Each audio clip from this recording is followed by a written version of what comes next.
Assalamualaikum everyone. Welcome to World Hijab Day 2021 conference. Thank you for tuning in. The topic of our discussion is demonization of hijab in media. I'm Trifty Qurrota from Indonesia and I'll be the host of the conference today. I'm so delighted that we're going to talk about hijab portrayal in media with four amazing speakers who are journalists and activists from the United States and Canada. World Hijab Day is a non-profit organization based in United States founded by Nazma Khan. The mission is to fight hijabophobia through education, awareness, and empowerment. Muslim women are portrayed by media as a threat to the Western societies in which they reside because of their choice to wear hijab. More often than not, media describe hijab as a symbol of an oppression. The narrative about hijab on media has sparked controversy about racism and discrimination. Now, I'm moving to the panels.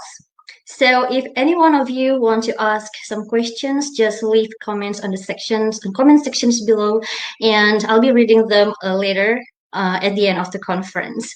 So we have journalist Mnar Zainab Merchant, and Fatima Al-Said. Also, the founder of My Hijab, My Right, Masla Tahir is here with us. So before we actually get into our panel discussion, I'm going to give you a little bit of biography of each of our panelists. So I'll start off with Fatima Al-Said. Assalamualaikum, Sister Fatima.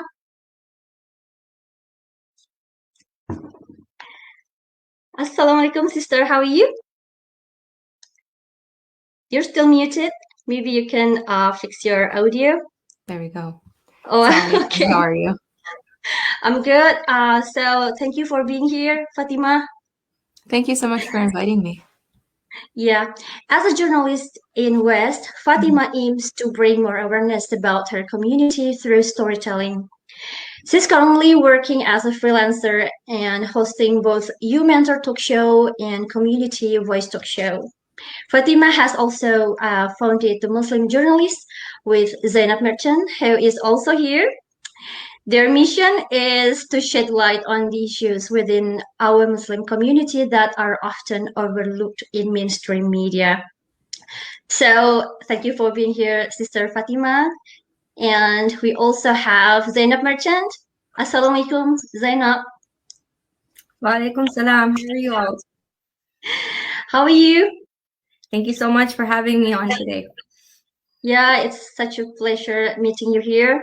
Likewise. Fatima Zainab works as a journalist, author, and entrepreneur. Zainab is more commonly known by her blog named Zainab Writes, where she speaks about social justice issues. She's in the final semester of her master's program at Harvard University in journalism and international security, as well as co-founder of the independent media outlet, The Muslim Journalist. It's really inspiring. Thank you, Zainab, for being here. Thank you for having me. Yeah, we're also delighted to have Masla Tahir. Assalamualaikum, Sister Masla. Walaikum salam. How are you? I'm good. How have you been? Alhamdulillah, good. Thank you so much for having me on. Such an inspiring panel. Here. Thank you for coming to World Hijab Day conference. And Masla Tahir is a social entrepreneur and the founder of My Hijab, My Right. My Hijab, My Right is a movement which raising awareness around hijab bans worldwide. And she's a leader of various groups on campus. She has been fighting for Muslim women's rights, including against the Bill 21 case in Quebec, Canada. Thank you, Masla, for being here. Thank you for having me. Yeah, I'm going to introduce an inspiring journalist from Minnesota, Mnar Adley. Assalamualaikum, Mnar. I can't hear your voice. Maybe you can fix your audio. Okay, it's fine now. So how are you? Walaikum assalam. Alhamdulillah, I'm good. Thank you for having me. Yeah, it's such a pleasure meeting you here. So Mnar Adley is the CEO and editor-in-chief for Mintpress News. She's the producer, also the host of Behind the Headlines. She started her career as an independent multimedia journalist covering Midwest and national politics while focusing on civil liberties and social justice issues. She's also the first American woman who wears hijab to anchor the news in American media. She's based in Minneapolis, Minnesota. Thank you, everyone, for being here, inspiring journalists and activists. I'm so happy to have you all here.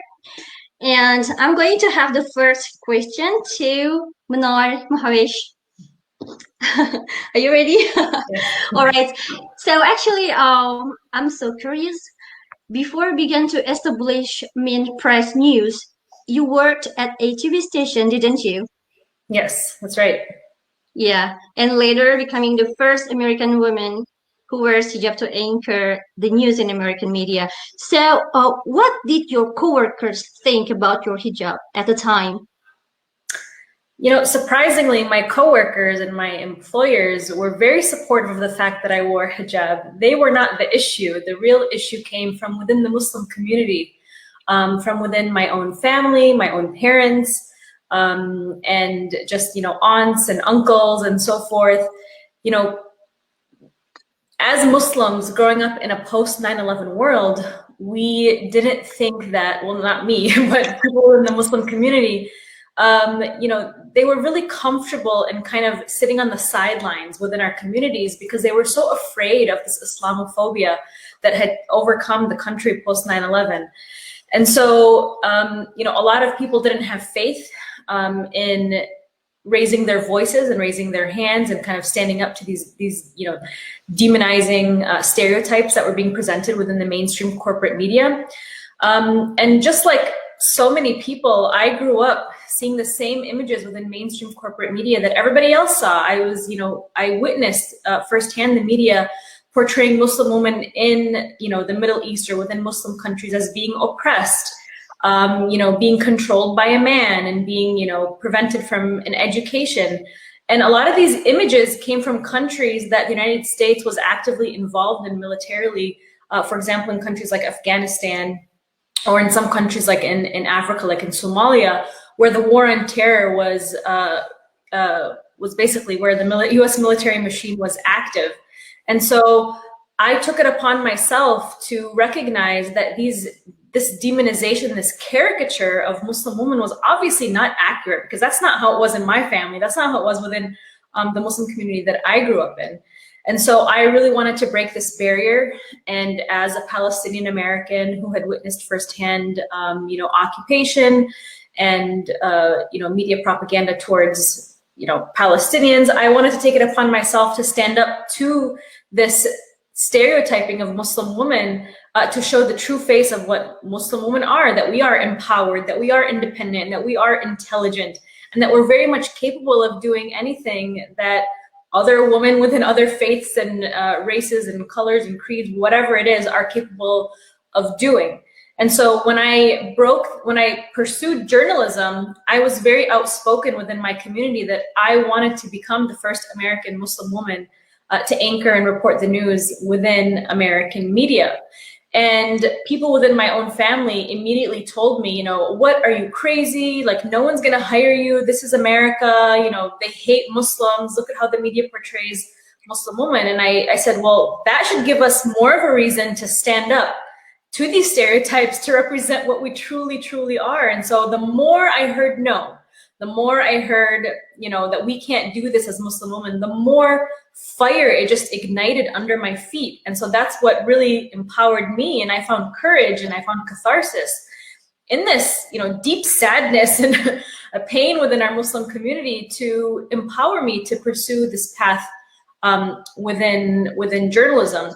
And the only non-Muslim person that really kind of gave me negative feedback was actually one of my media professors. And he said, you know, and within journalism, you know, we have to be objective within media. And so when you wear the hijab, that represents your faith and your religion. And so you're not showing that you can be objective. But as a Muslim woman, I can uphold the First Amendment, to uphold free speech and to uphold what media and journalism is meant to uphold in this country, which is a watchdog to those in power.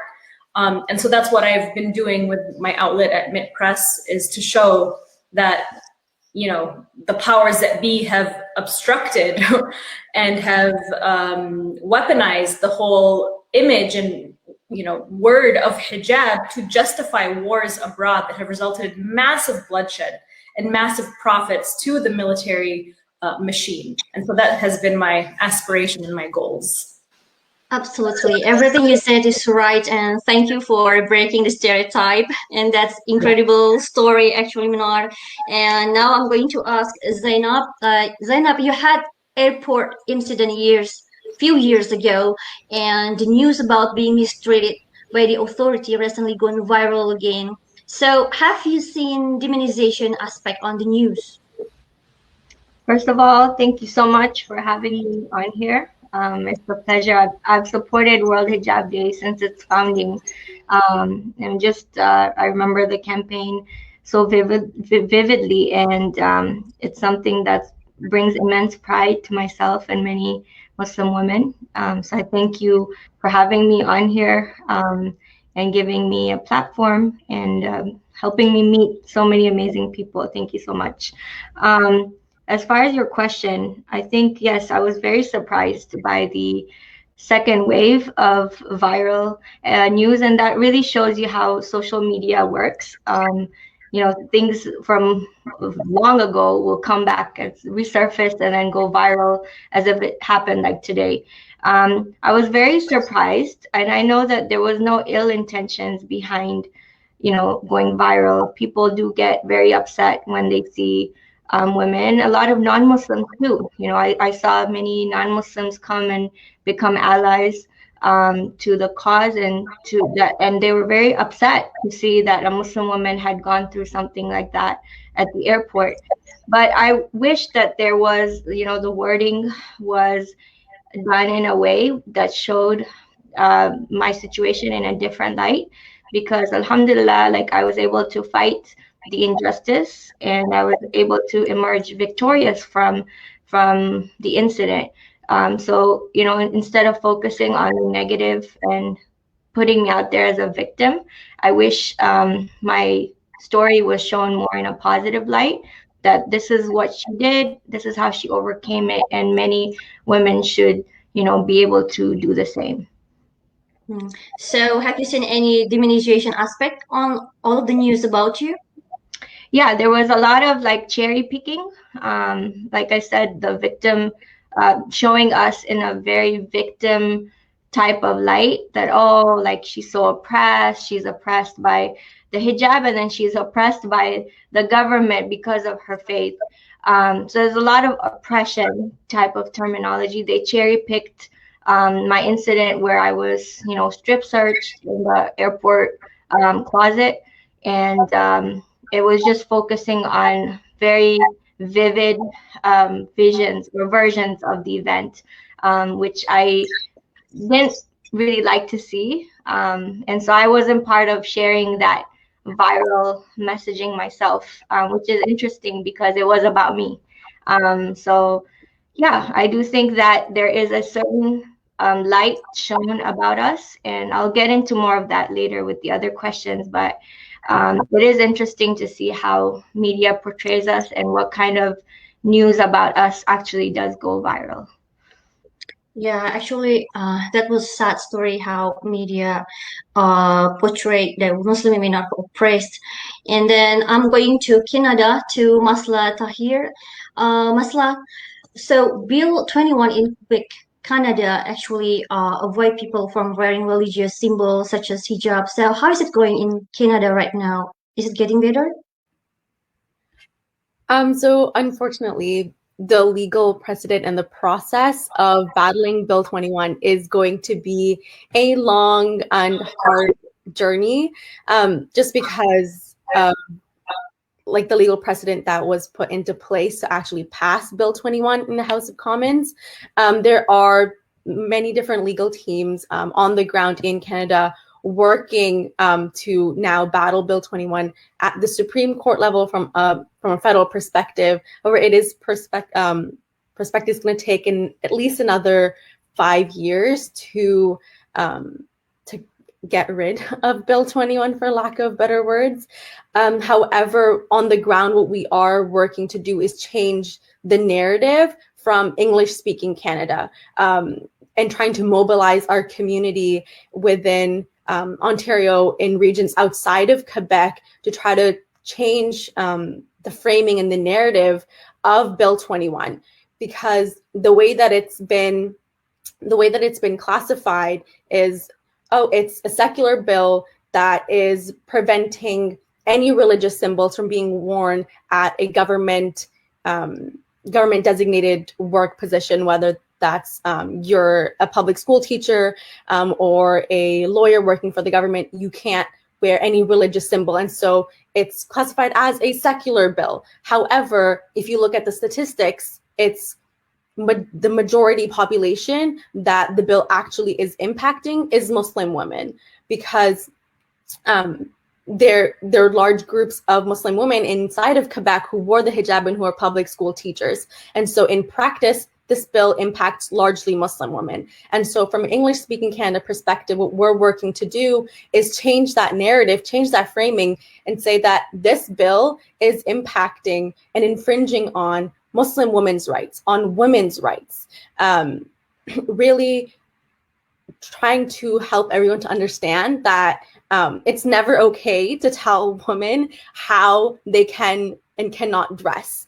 And fundamentally, Bill 21 and all hijab bans are a women's rights issue, because they're men telling women how they can or cannot dress, literally telling us to strip, otherwise we can't work, right? So you really have to, as visible Muslims, we have to be the ones kind of on the front line, working to change that narrative and help others understand just how deep this issue is, and how fundamental to feminism and fundamental to women's rights bills like Bill 21 are. So that's kind of the work that we're doing as the legal proceedings continue onto the Supreme Court. So that's kind of the narrative right now around Bill 21.